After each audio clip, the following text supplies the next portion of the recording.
Hello there, and welcome to Hammerman for today, February the 6th.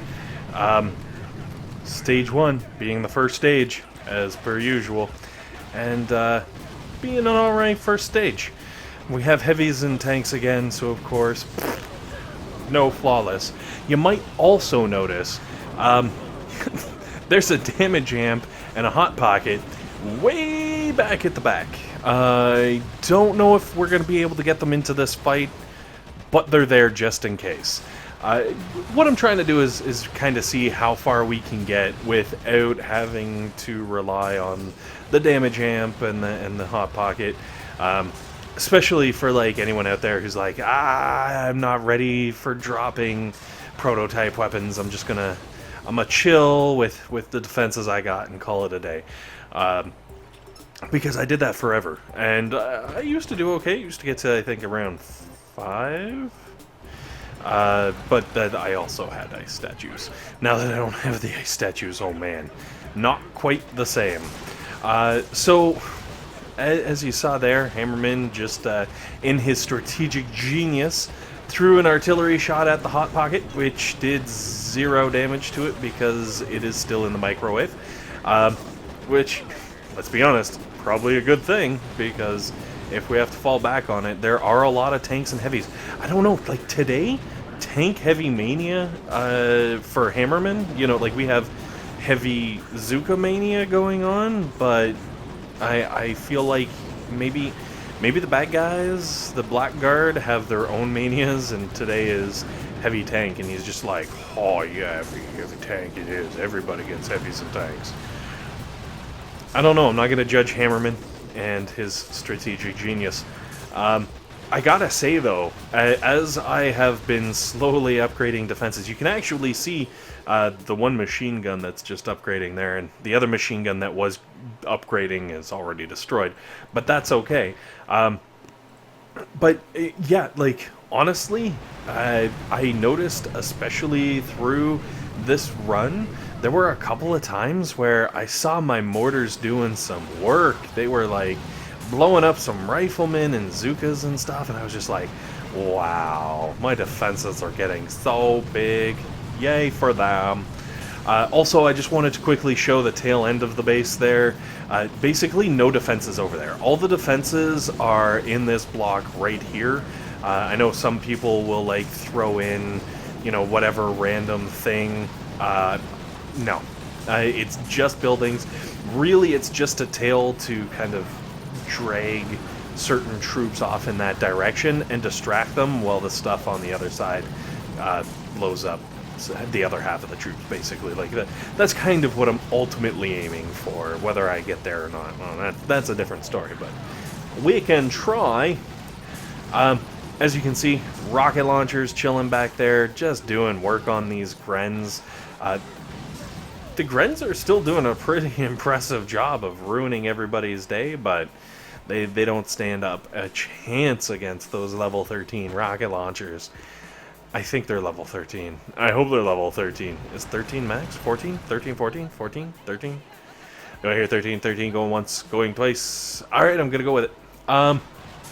So, Hammerman 3, this time with the tanks is some Zookas, and thank freaking goodness, because as you can see, the Zookas just got leveled by the rocket launchers, along with doing some damage to the tanks. But the damage to the tanks was really minor.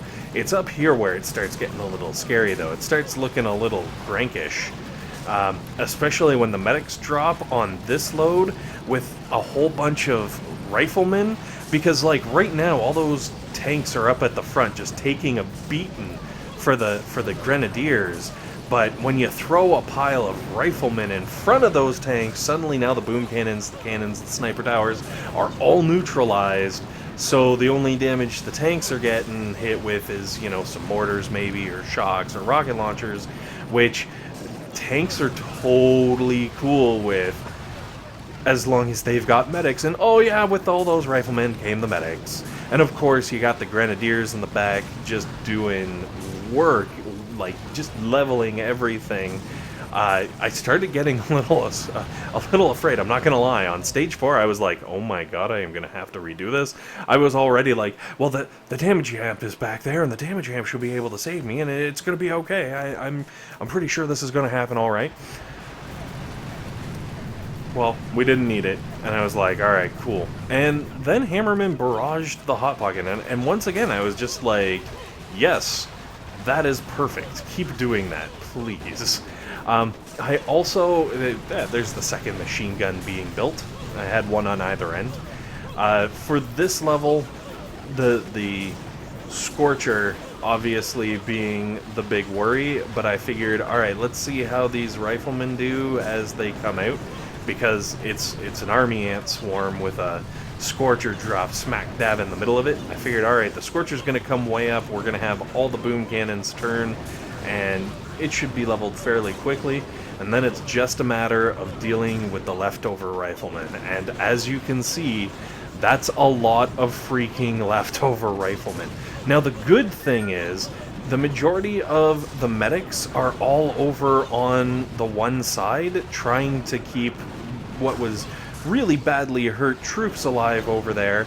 And as you can see, while they're trying, you know, they're fruitlessly fighting to keep those troops alive, and then once those troops drop, my defenses all started picking off the medics, thank goodness, because, like, if you look over here on this side, man, that is a serious swarm, and right now there's only one medic there, but if there was, like, 3 medics, I think I would have been in deep trouble on this level.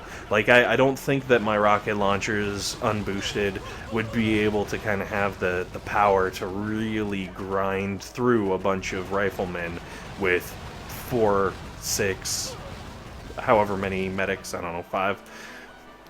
I'm picking all of the numbers. So it ended up working out really nicely, and eventually the medic falls far enough behind that he becomes the main target for the rocket launchers, and once he's gone, then things really start picking up. It goes a lot quicker. I'm just going to fast forward here. As you can see, the rocket launcher just grinding them down as they go through all of those non-defensive buildings, which is really just a time waster so that the rocket launcher can plow away. What's really nice is when you set that up, if there's heavies, like, oh, look at all the heavies. Also, yeah, I totally saw all the heavies coming, and I was like, alright, I'm moving the Hot Pocket up to the front, because really, this is stage 6 now. All you've got to do is level all of those heavies before all the Riflemen and Zookas start coming out, and you are going to have a fantastic freaking day. And so I threw the Hot Pocket up there just to start, you know, taking out as many heavies as possible, as quickly as possible, so that even though, like, my Hot Pocket is already down now, you can see the Riflemen, like, walk into the wall of machine guns and flamethrowers and just start getting fried, as well as, you know, the non-stop rocket launchers just blowing away in the from the back there. And then, of course, you know, the shock launchers get in on the fun, and, you know, it starts going pretty good. This is actually where I was seeing the mortars doing some work. I was really happy to see the mortar just lobbing things out and taking them down slowly. And also, here's another perfect example of where having that little tail on the buildings, you can see half of the troops are already moving down towards the end there, where the other half are now splitting off and coming towards my defenses, which is scary because if the rocket launchers and shock launchers go down, we're going to be in trouble. The Hot Pocket isn't back near the base anymore. We can't rely on that to do anything good, right? But it works out, and like I was saying sort of at the beginning of this, you can see the Riflemen up in front and then the Zookas behind, but because they're veering off away from the rocket launchers are technically behind them, they change their focus to the nearest troop, which happens to be the Zookas at the back. So, like, having this sort of tail is really kind of nice. When you're trying to fry, like, say, heavy Zookas. And obviously it only works on Hammerman, but it's great because all those Zookas are sitting at the back, and you end up taking them out first. Well, when all those Zookas are gone, it massively reduces the amount of damage done, so it slows all the other troops down, and they kind of slowly go through and keep finishing off buildings, but the whole time they're doing that, your rocket launchers are sitting there just doing work. So, alright, moving on, Stage 7. Obviously, I saw over 700 freaking riflemen, and I was like, yep, it's time for the damage amp to come out. Let's do this. Also, I kind of shifted up my front row.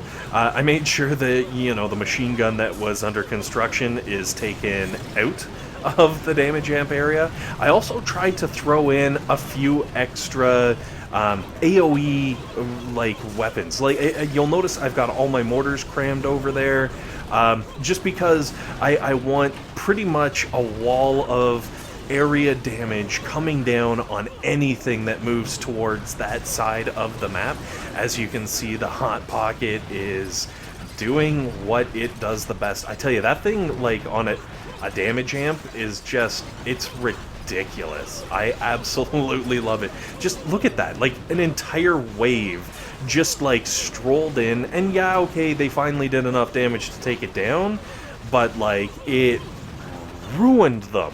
And now there's still some troops over on the right-hand side, again, going down that little tail, being distracted by all those buildings, which is exactly what is supposed to happen. And we got ourselves a nice, easy Hammerman Stage 7. Anyways, guys, thanks for watching. Hopefully this has been helpful. Hopefully it's been entertaining. And most importantly, hopefully you guys have a fantastic day.